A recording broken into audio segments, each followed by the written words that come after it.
बच्चों हमारा एक सीरीज़ जो चल रहा है इसमें मैं आप लोग को ब्लड कोगुलेशन के बारे में डिटेल एनालिसिस कर रहा हूँ।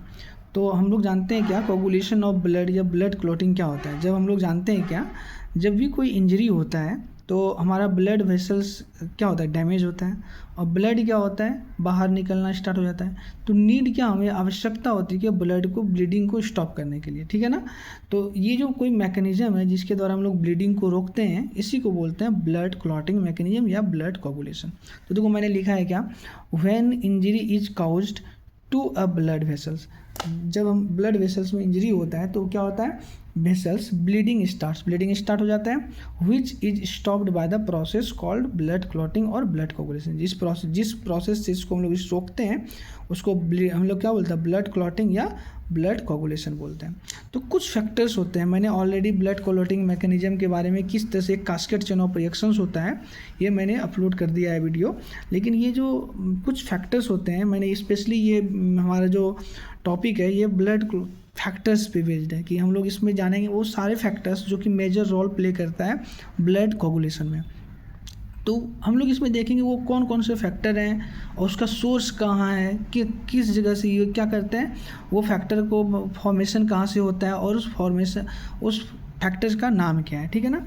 तो देखो फैक्टर 1 जो कि लीवर, जिसको हम लोग बोलते हैं फाइब्रिनोजेन, ठीक है ना। मैं यहाँ पे ये नहीं बता रहा हूँ कि फैक्टर 1 2 एकदम सीरियस। देखो ब्लड क्लॉटिंग मैकेनिज्म में ये नहीं कि फैक्टर 1 2 3 ये उसका हमने बोला कास्केड चेन ऑफ रिएक्शन है, इसका मतलब ये नहीं कि 1 2 3 4 ऐसे करके मतलब जो दे दिया है कि मतलब कि फैक्टर 1 है तो पहले आएगा, 2 है तो बाद में आएगा, 3 आएगा, ऐसा नहीं है, ठीक है ना। बस ये नंबरिंग कर दिया है, इसका कोई भी मतलब कि पोजीशन से कहाँ पे कौन सा फैक्टर्स वर्क कर रहा है उससे कोई मतलब नहीं, बस नाम है, ठीक है ना।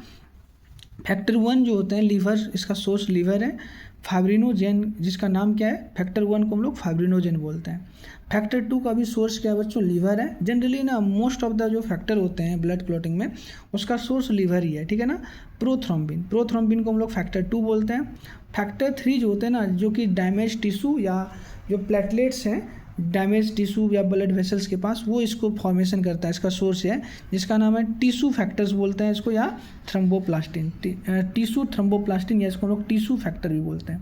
क्या बोलते हैं इसको, टिश्यू फैक्टर, ठीक है ना, टिश्यू फैक्टर या थ्रोम्बोप्लास्टिन बोलते हैं। फैक्टर 4 जो है बच्चों, फैक्टर 4 जो होता है ना, इसका मेन सोर्स होता है जो हम लोग खाना वगैरह खाते हैं, डाइट या बोन्स, हड्डियों में भी जनरली कैल्शियम आयन, देखते हैं ना, कैल्शियम आयन मेजर फैक्टर है ब्लड क्लॉटिंग मैकेनिज्म का, मेजर फैक्टर कैल्शियम आयन है, जो बोन, प्लेटलेट्स और डाइट जो खाना खाते हैं वो इसका सोर्स है। फैक्टर 5 का सोर्स लीवर और प्लेटलेट्स है जिसका नाम है प्रोएसिलरीन, याद रखिएगा, प्रोएसिलरीन को हम लोग फैक्टर 5 बोलते हैं। फैक्टर 7 जो है, फैक्टर 6 नहीं होता है, ठीक है ना। फैक्टर 7 जो है इसका सोर्स लीवर है जिसका नाम है प्रो कन्वर्टिन, क्या नाम है, प्रो कन्वर्टिन।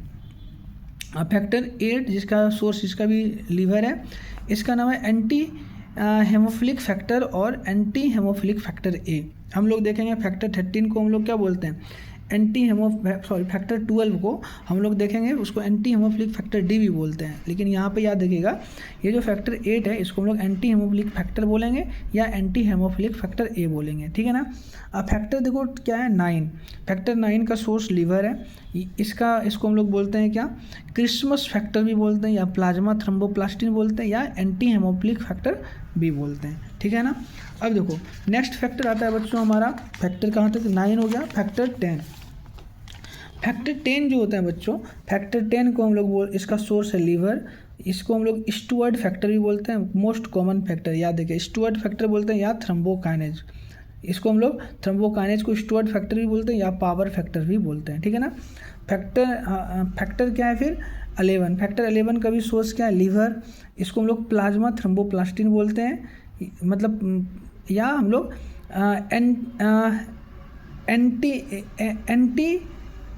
एंटीसीडेंट या एंटी हेमोफिलिक फैक्टर सी बोलते हैं, ठीक है, एंटी हेमोफिलिक फैक्टर सी बोलते हैं। और फिर आता है फैक्टर 12 सोर्स है इसका लीवर, इसको एंटी हेमोफिलिक फैक्टर डी बोलते हैं, ग्लास फैक्टर बोलते हैं, कॉन्टैक्ट फैक्टर बोलते हैं या हैगमैन फैक्टर बोलते हैं। फिर आता है लास्ट वन हमारा फैक्टर 13।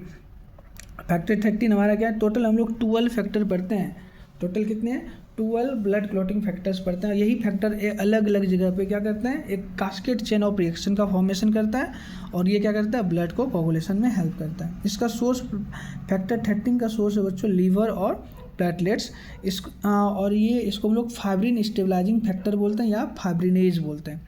इसको फाइब्रिनेज या फाइब्रिन स्टेबलाइजिंग फैक्टर बोलते हैं। देखो मैंने बोला there is no factor 6, factors मतलब 6 होता ही नहीं है, मतलब कि फैक्टर 6 ना एसिलरीन होते हैं, ठीक है ना। जनरली एसिलरीन को फैक्टर 6 बोलते हैं, जबकि इसको रिजेक्ट कर दिया, इसका कोई भी ब्लड क्लोटिंग में इसके रोल्स को अभी तक देखा नहीं गया है, ठीक है ना। तो ये था बच्चों, मतलब सारा का सारा फैक्टर्स आपका इंपॉर्टेंट है, ये याद रखिएगा आप लोग, सारे का सारे फैक्टर्स हैं इंपॉर्टेंट फैक्टर्स और उसका सोर्स और नेम। तो इस वीडियो में इतना ही, थैंक यू बच्चों।